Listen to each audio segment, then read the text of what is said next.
As you know, the eyes of the world are right now on Afghanistan. As you heard moments ago, President Biden addressed the nation as thousands of people are still trying to flee that country. We're going to do everything that we can to provide safe evacuation for our Afghan allies, partners, and Afghans who might be targeted because of their association with the United States. But let me be clear. Any American who wants to come home, we will get you home. And President Biden described this as one of the largest and most difficult airlifts in history. He says it is a dangerous mission. He cannot promise what the final outcome will be. He cannot promise there won't be risks to personal safety. He says nearly 6,000 American troops are there right now, and he couldn't emphasize enough that it is dangerous. But he also says that he has warned that any attack by the Taliban will be met by swift and forceful response. He says the U.S. is also watching for any terrorism activity. They are going to remain laser focused on the counterterrorism mission. And Gee pointed out that this last week has been heartbreaking, but he says we have a mission to complete in Afghanistan, and he says he will be using every resource available to finish and bring this 20-year war to an end. I'll keep mine simple. One, I wish President Biden would have addressed the nation like this in the beginning. Two, I'm really nervous of the outcome going forward. You could hear it in the president's voice when he says, yes, every American that wants to come home, we will get you home. But what was the last quote that he said when he talked about no promises, no guarantees? The mission is going to be a rough one. He is coming out and getting ahead of it because I believe that something is, or intelligence is telling them this is going to potentially be a bumpy ride. The Taliban, who has made swift actions to get in office and to do what they've done, you got to think, Ursula, they're not going to make this easy. He's not trying to get ahead. He's already so behind that he's trying to catch up at this point.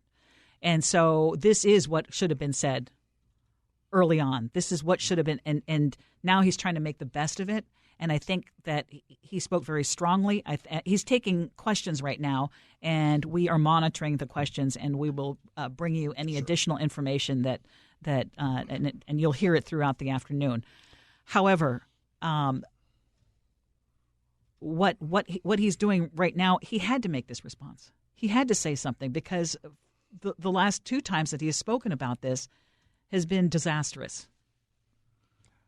I hope it stays peaceful. And what I meant was getting out in front of it. I think I was saying getting out in front of the potential of a lot of turbulence. I'm not trying to use a pun with this when it comes to people trying to get out of there.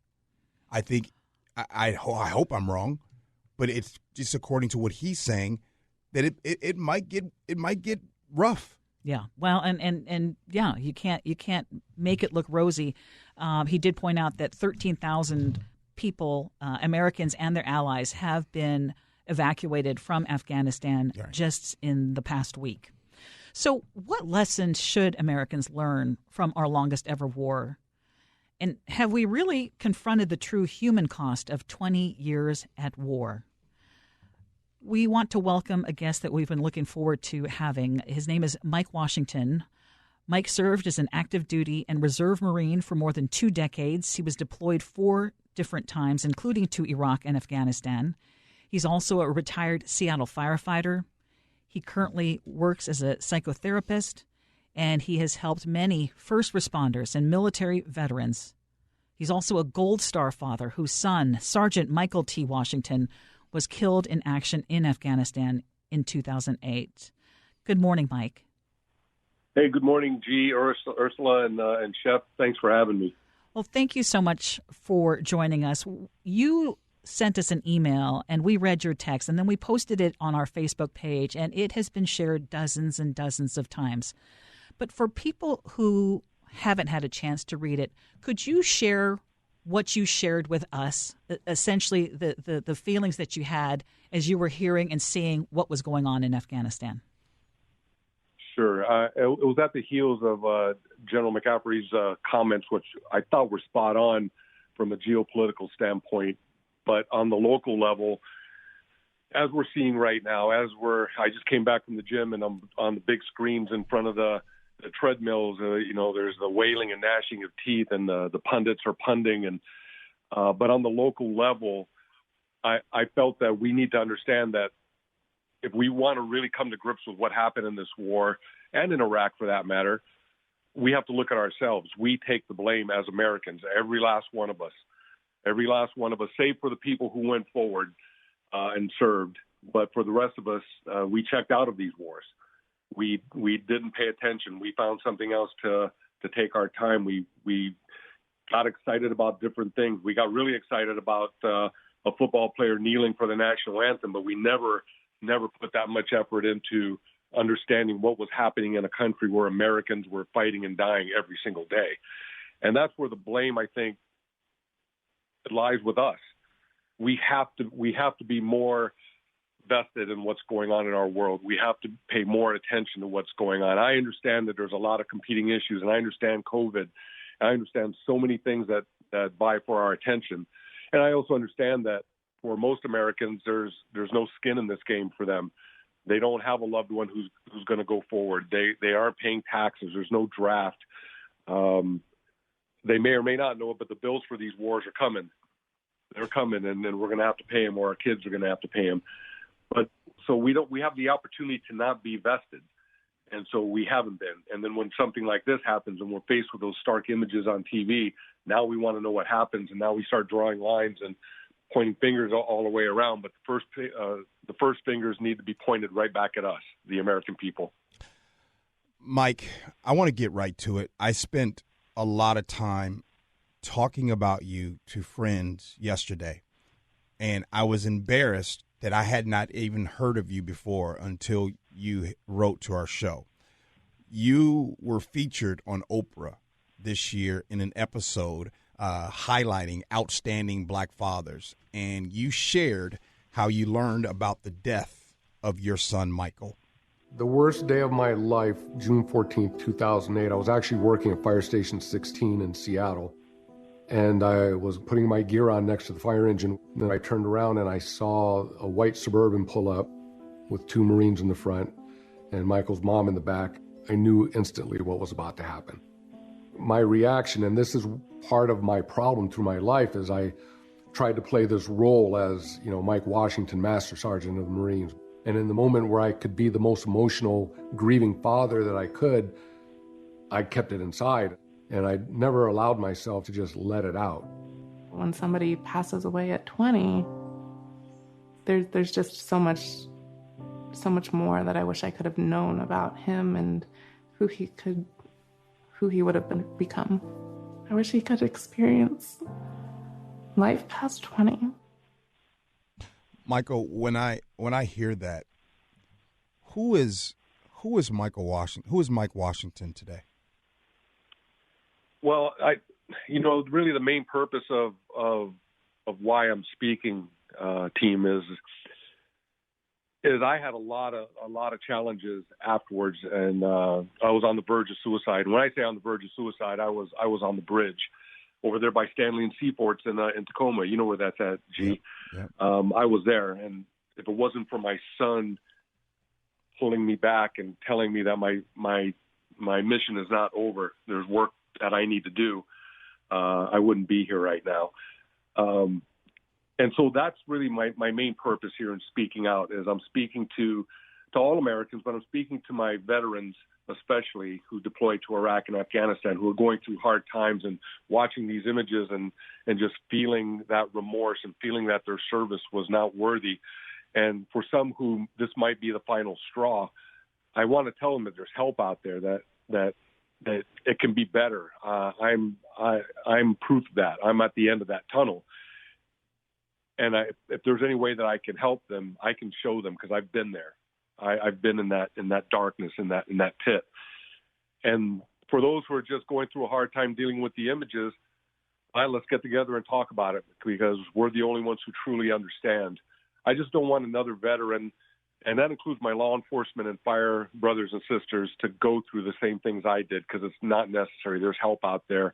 And if I can be one of those people who can help or show you some other fabulous people out there to render that aid to you, then that's what I want to be. That's my mission. That's what my son told me. And here I am. And I totally believe, and I was so moved in hearing that it was your son's voice that you heard at that moment who pulled you back. And I say this as the sister of someone who did die by suicide. And I know that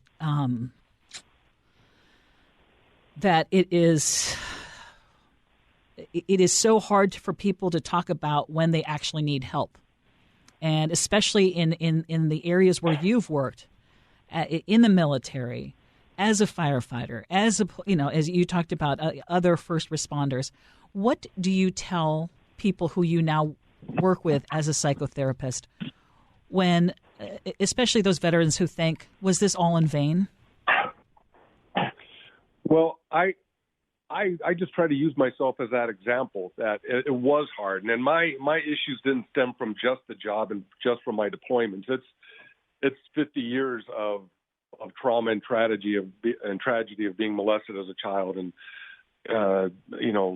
alcohol and just, things that all of us deal with before I even show up in the Marine Corps, before I show up as a firefighter, and then deal or not deal with the things that I see then and now. And so it all just came to a head after my son died.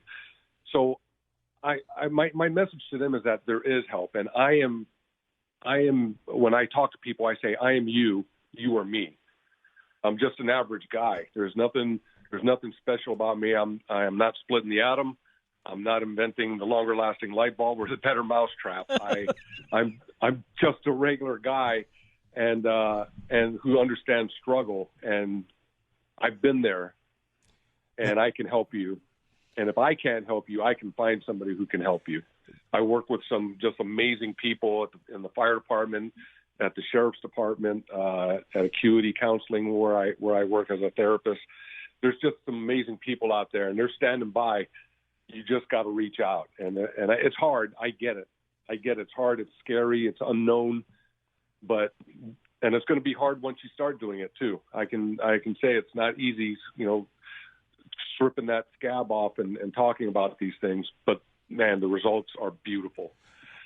And so I tell them to look at self-care, lean on people. My wife Valerie is my biggest, strongest rock. She's an Army veteran. She's there for me. My brothers and sisters in the fire department, my son's veteran friends. We've been, chatting away back and forth, checking in on each other. That gives me a lot of strength. There's just a lot of places that we can go to just build up. I check out of the media. I only saw a little bit of the president's speech because the pundits will pundit for me here in a little bit and dissect it for me. So I just find those little ways that I can just build myself up, and some of it is helping other veterans and just being there.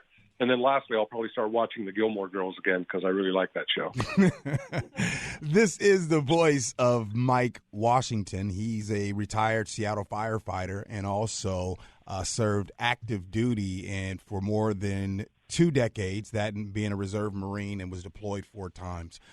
Mike, I'm going to ask this question. I'm a little nervous. What are we doing wrong, man? Meaning, when we talk about Afghanistan, we as the media, what are we doing wrong? What would you like to see us do more of, less of? Help me out. That's a great question, because in your world, I think it's reactionary and kind of like the chicken and the egg. You've got to find out what people want, and you give it to them, and then you respond to that. And so right now, Afghanistan is the hot ticket, so everything will be on it, and it should be.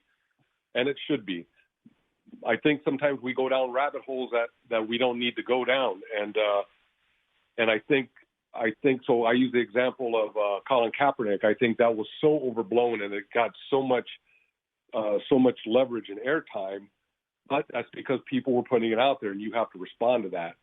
I think sometimes we're going to have to go out and just be measured and say, let's not talk about that anymore. Let's talk about this. Let's talk about Syria. We have Americans in Syria right now in harm's way as we speak. And a lot of Americans, I don't think, know that. And find those topics that are important. And I know everybody can judge and make a judgment on what's important to them, and I get that. But sometimes there's got to be one that's going to be important to all of us, and we just need to touch on it and move forward with some of these conversations. I want to ask about your son, Sergeant Michael T. Washington. I spent some time on your Facebook page. I tend to do that when I want to learn more about somebody. In this case, I was looking at some of the things that you shared about him. I would love for you to share with our audience what you can tell us about your beautiful son. Well, my son Michael and his sister Asia, who's also an Army veteran, and my son-in-law Eric, who's currently in the Army and an Afghanistan veteran, they're the best things that I've ever been a part of. They were just good, solid kids, regular kids, fun kids to be around. They were the perfect kids for me, for Mike Washington. He went to Stadium High School, was an ROTC there, played soccer, was fun-loving, and ultimately his desire to go into the Marine Corps was to help people. That was his driving force to get in. He was an excellent Marine, was a squad leader, made squad leader in under 3 years in a very, very tough and very experienced unit, 2nd Battalion, 7th Marines. And at the tender age of 20, he was in charge of 12 other Marines in a squad, everything that had to do with their life and death. And he was just a good guy, That's I don't know how to describe it better than that. That's a beautiful description. Good friend. He was raised. Him and his sister were raised to be those people that you would want to work with, that you would want as next door neighbors, and I think we succeeded in that. Mike, we've already had some folks reach out on our text line. Someone is a former Marine down there in Tacoma. They want to know how to get a hold of you. Maybe when we're done with this interview, maybe we'll post something on the Gee and Ursula Show on how folks can maybe get in touch with you that way. I hope you don't mind. Yeah, let's figure something out. Because, like I said, I'm not the answer all for everything. I can share my story, and hopefully that resonates. But I definitely know that there's people out there who have bigger brains and are smarter and can really, really help if I can't do it. Mike, you a Seahawk fan, man? Yes. Right. No, I can't lie. God, I was going to lie. Right. I'm a 49er fan. Oh, no. That's all right. Hey, well, let me ask you. We love you anyway. Let me tell you why. Here's why. I was born and raised in Hawaii, and I'm 59, and when I was growing up, you got like 2.5 channels or something like that, and one of them came from San Francisco. Fair. And so if there was a football team playing, it was the 49ers, and it just resonated with me. Are you free tomorrow at 7 o'clock, bro? Yeah. Yeah, absolutely. Okay. I tell you what, man. Make sure Chef gives me your number. You're going to just go to a game with me tomorrow. Go to a preseason game. You and somebody else. Bring you and one other person. I'm going to give you guys tickets to the game tomorrow. Oh, man, that's solid. I appreciate that. I appreciate you, brother. Thank you. Thanks, guys. Thank you so much for joining us. What a great guy. Yeah.